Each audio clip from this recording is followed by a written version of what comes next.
இது வந்து ஒரு புது 500 ரூபா நோட்டு, செலவு நோட்டுன்னு சொல்லுவாங்க எங்க ஊர்ல. உங்க ஊர்ல எப்படின்னு தெரியல. ரைட், இதோட வேல்யூ அப்போ எவ்வளோ? 500 ரூபா. புதுசா இருக்குது, நல்லா கிறிஸ்பியா சூப்பரா வந்து இருக்குது. இப்போ இந்த ஃப்ளோர் ஐ திங்க் தொடச்சி ஒரு 2 நாள் இருக்கும். எங்க வீட்டில் சர்வன் மெய்டு வரல.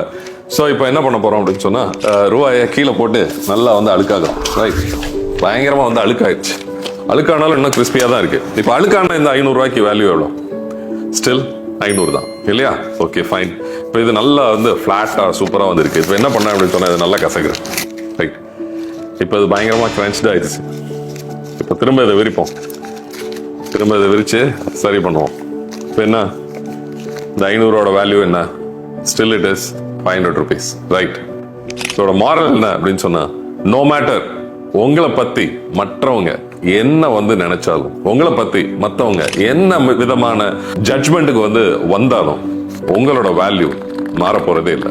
நீங்க மாறாத வரைக்கும் உங்களை நீங்களே அண்டர் வேல்யூ பண்ணீங்க அப்படின்னு சொன்னா கண்டிப்பா அதோடைய வேல்யூ வந்து குறையும். எப்பவுமே சூழ்நிலைக்கு ஏத்தாப்புல உங்களோட வேல்யூவை நீங்களே குறைச்சிக்காதீங்க. No matter whatever people say, you always carry the greatest value, like this 500 rupees note. பிடிச்சிருந்தா லைக் பண்ணுங்க, ஃப்ரெண்ட்ஸோட ஷேர் பண்ணுங்க, உங்களோட கமெண்ட்ஸ் என்ன அப்படிங்கறத கீழே பதிவு பண்ணுங்க. Until next time, Mohammed Riyaz, action coach.